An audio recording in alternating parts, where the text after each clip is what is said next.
Hello, and welcome to HSS Florida. This is Dr. John Patrick Connors. I am a hip and knee replacement surgeon with the Adult Reconstruction and Joint Replacement Service at the Hospital for Special Surgery. We are honored that you have entrusted us with your orthopedic care. Thank you for your time and attention over the next few minutes as we review some important information prior to your hip replacement. Over the next 20 minutes, we will review important information regarding hip arthritis and hip replacement surgery, planning and preparing for your operation, the day of surgery at Jupiter Medical Center, as well as what to expect at home after your surgery. This video is intended to provide a basic guide to your experience and should not replace direct discussion with your surgeon. The normal hip is a ball and socket joint between the top of your femur bone and your pelvis bone. The cartilage that covers the ends of the bone acts as a cushion to allow your hip to move freely and without pain. Due to a combination of factors, typically related to aging, your particular genetic profile, and potentially prior injury to your hip, the cartilage coverings of your ball and socket can begin to break down prematurely. This leads to inflammation and ultimately the roughened bone ends rubbing against each other. This is what is known as arthritis. Patients typically feel this as pain deep in the groin, buttocks, thigh, lower back, and even the knee, particularly with activity. If after an extended course of conservative treatment, you continue to have symptoms from your arthritic hip replacement is a great option to reduce pain and improve function. Hip replacement is a procedure to remove the diseased arthritic bone ends, replacing them with new metal and plastic parts that act as your new hip joint. A hip replacement is composed of 4 component parts. First, your hip socket is machined to allow for acceptance of a highly porous titanium cup. Bone sees this as self, and the cup becomes incorporated with your pelvis bone. Inside of that snaps a specialized plastic liner that acts as your new cartilage. On the femur, your femur bone is machined to accept the femoral stem, which is a roughened titanium component that is wedged inside of the femur, and the bone again grows in and onto the stem. On top of the stem snaps a ceramic ball that becomes your new hip joint. These parts are selected specifically for you based off your individual size and functional needs. The purpose of a hip replacement is twofold. It is to reduce the pain you are experiencing and get you back doing the things that you love. This is a highly successful operation, with more than 97% of patients undergoing hip replacement at HSS satisfied with their operation. Despite being a highly successful operation, like anything else in life, there is no free lunch, and nothing is without risks. We believe it is important for you to understand these risks before your surgery. Specific to a hip replacement, the most important risks are infection, blood clots, wound healing complications, and dislocation. These all occur at a rate of less than 1%. Later in this video, we will review our specific pre- and post-operative protocols to minimize these risks. We will again review this in detail together at our pre-operative visit. I perform hip replacements through the direct anterior approach. While there are a number of advantages to this technique, including a smaller incision, avoiding cutting muscle, and faster recovery within the first 6 weeks after surgery, most importantly, this allows me to use fluoroscopic navigation during the operation to ensure that you leave the operating room with perfect implant position for your specific anatomy. This affords the best function and lowest risk of dislocation of any hip replacement technique. If hip replacement is something you are interested in proceeding with, there are a number of tasks that you will need to complete before surgery. The first step is to see your medical doctor and any applicable specialists, such as a cardiologist, to determine if you are healthy enough to undergo surgery. They will order routine blood work and an EKG. I also ask that you see the dentist prior to surgery for a clean bill of dental health, as I would request that you do not have any dental work for 3 months after the procedure to minimize the risk of infection.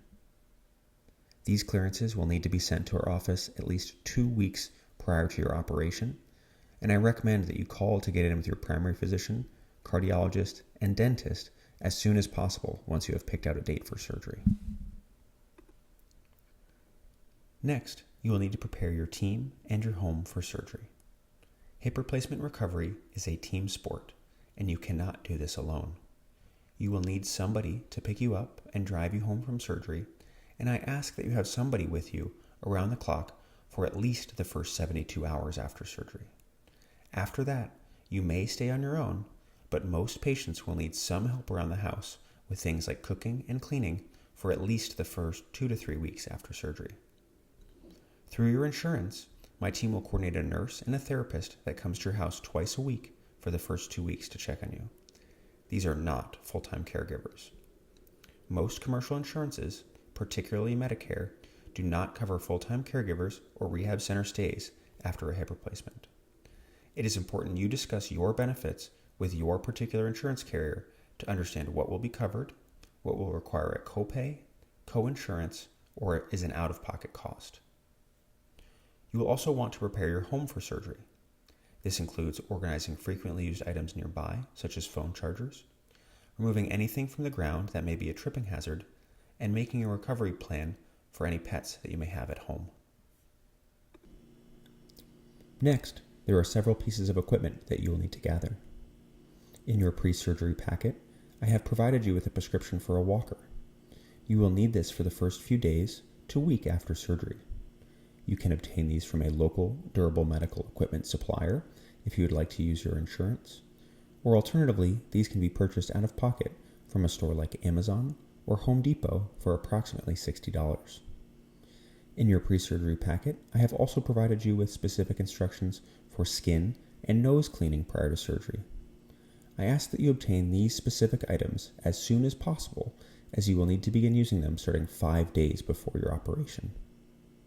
Finally, many patients choose to use additional equipment such as an ice machine, shower chair, or raised toilet seat to help with their recovery.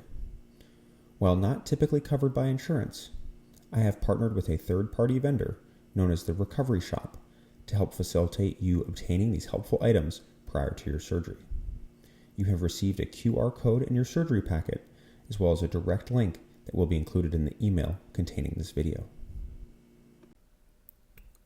Next, I ask that you prepare yourself for surgery, and I believe the importance of this slide cannot be overlooked. I ask that around the time of your operation, you treat yourself like an athlete. If you are smoking, I ask that you stop smoking 6 weeks before and 6 weeks after surgery to minimize the risk of infection. I would ask that you participate in your pre-surgical exercise program, as well as attend your preoperative physical therapy visits with our HSS physical therapists. Furthermore, I ask that you focus on your diet, eating high-quality, high-protein foods, as well as whole grains and colorful fruits and veggies, as eating a healthy diet has been shown to make a substantial difference in your recovery after surgery. 2 weeks before your operation, you will have a phone call with one of our nurse navigators. They will review your medical clearances, as well as your full medication list, including what medications to stop and when.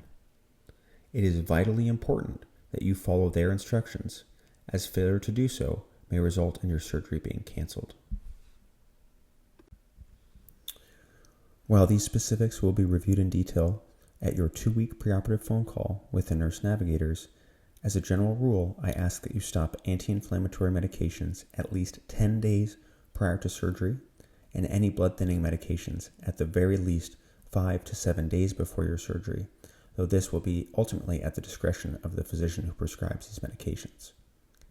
Additionally, it is critically important that all medications are listed on your medication list. If you take a biologic drug or chemotherapy that is not found on your medication list, please tell your nurse navigator or call my office to review these medications together. 1 week prior to surgery, we will meet together to review your clearances, your consent form, and answer any last questions that you may have about surgery. I will then send your postoperative medications after this visit. I ask that you fill these as soon as possible so that you have them available for you after your surgery. You will begin your nasal and skin decolonization protocol with your Hibiclens and Nasen beginning 5 days before surgery. This is a protocol called universal decolonization, with the goal being to reduce the amount of potentially infectious bacteria on your skin and in your nares prior to surgery. Please refer to the handout in your pre-surgery folder for detailed instructions. Finally, I ask that you hydrate with a carbohydrate-rich sports drink before your surgery, as this has been shown to improve your recovery from anesthesia as well as surgery itself. This is as simple as a full sugar Gatorade the night before and the morning of surgery at least 2 to 3 hours prior to your surgery start time. It is important that you do not eat anything after midnight the night before your procedure. While you may have black coffee in the morning of surgery at least 2 to 3 hours prior to your surgery start time, please do not put any milk or cream into this. A patient's surgery is canceled at least once a month over coffee creamer. Please do not let this happen to you. The day of surgery is an exciting and nerve-wracking time for patients and caregivers alike. It is quite normal to be both nervous and excited the night before and the morning of your operation. Your operation will be performed at the John and Terry Gray Surgical Institute at Jupiter Medical Center. There is a QR code containing a direct link to Google Maps with directions from your current location, and you may find this helpful to put into your phone the night before surgery. When you arrive, you and your caregiver will follow the signs to the main entrance. Once here, you should plan to valet park your car at the main entrance. You will cross through the main double doors and check in with the security desk. You'll be directed to the elevators to your left-hand side, and you will take this up one level to the second floor. Once you have checked in on the second floor, your caregiver will wait in the waiting room while you are brought back to the preoperative area. Here, you will change into a surgical gown and have an intravenous line placed for medications. I will see you before the operation for some last-minute paperwork, and you will meet with our wonderful anesthesia team to review your individualized plan for anesthesia. For hip replacement surgery, this typically includes a spinal anesthetic and light sedation, minimizing the amount of general anesthesia that you receive. When it is time for surgery, you will be brought back to the operating room. There are lots of people and lots of activity going on, but all is focused on helping you. After your anesthetic medications are given, you will be positioned on an operating room table specifically designed for hip replacement surgery. The surgery itself takes me about 45 minutes to an hour. From the time you enter the room to the time you return to the recovery room typically takes about 2 hours. In the recovery room, your nurse will monitor you as you wake from anesthesia. Once you are adequately recovered, a physical therapist will come to your bedside.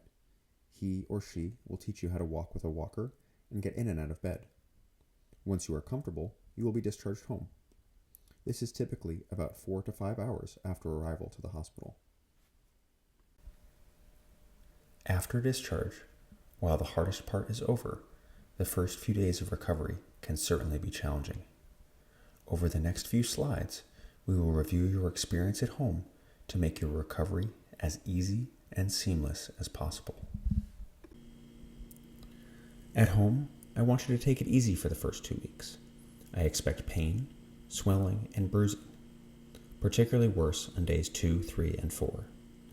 Icing and elevating as much as you can help keep the swelling down. Take your activities slow for the first 2 weeks and follow the instructions of your home therapist. I find patients who overdo it in the first 2 weeks actually tend to slow their recovery down due to their increased swelling. I expect you to have some pain after your operation. Ice, elevation, and relaxation are all excellent ways to help with the pain over the first few days. You will have a number of different pain medications prescribed for you, and I expect that you will need them for at least the first few days after surgery. Ice and elevation are highly important and often underutilized means of controlling pain and swelling after surgery. In the first 2 weeks, there is no amount of icing or elevating that I would consider too much. When you are elevating, it is important that you elevate your operative limb higher than the level of your heart. This means putting your toes above your nose. If you notice swelling in your knee, ankle, or foot, you are not elevating enough. Nausea can be quite common in the first few days after surgery. Please follow these tips, particularly eating small, dry, bland meals for the first several days. Included are a list of foods that can help with nausea, including dry toast, crackers, pretzels, or applesauce. Constipation can also be quite common following a hip replacement, particularly when you are taking narcotic pain medications. It is important to make sure that you are drinking enough water, and make sure you take your stool softeners to prevent constipation while you are on narcotics. If you are having a hard time going, over-the-counter Miralax, prune juice, or simply black coffee can be good options to help you go. A deep vein thrombosis, or DVT, is a rare but potentially dangerous complication after orthopedic surgery, particularly after hip and knee replacement. You will be prescribed DVT prophylaxis medication prior to your surgery. This will be based off your individualized risk profile for clotting. It is important that you inform our office of any personal or family history of blood clots, hormone replacement therapy use, or active cancers prior to your surgery, as these can all increase your risk for blood clots. It is vital that you understand how and when to take your DVT prophylaxis medications, and you should not be discharged home until you understand this. At home, I ask that you take frequent short walks and perform your ankle pumps when icing and elevating to improve your circulation. Please do not hesitate to call our office if you have concern for a blood clot. Next, regarding your dressing. Your surgical dressing is waterproof, and you may begin showering with this right away. It is important that your dressing stays clean and dry. If this becomes soiled or wet, you may change it. If your belly hangs over the edge of your incision, particularly common with an anterior hip replacement, it is important that you keep that area in the skin fold clean and dry.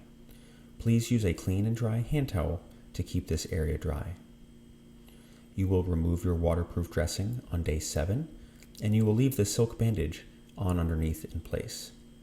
This bandage will stay on until it falls off on its own. This is typically around 3 to 4 weeks. You may leave this bandage open to air, and you may shower over this. Finally, if you have any questions or concerns after your operation, please do not hesitate to call our office. There will be lots of people checking in on you after surgery, including the home health nurse and myself the day after surgery, as well as your nurse navigator in the following days. Please do not hesitate to reach out to us if there are any questions or issues. Thank you again for your time and attention. I look forward to providing you with the highest quality orthopedic care. Please do not hesitate to reach out to my office with any questions or concerns regarding your hip replacement, and I will see you at your 1-week preoperative visit. Thank you.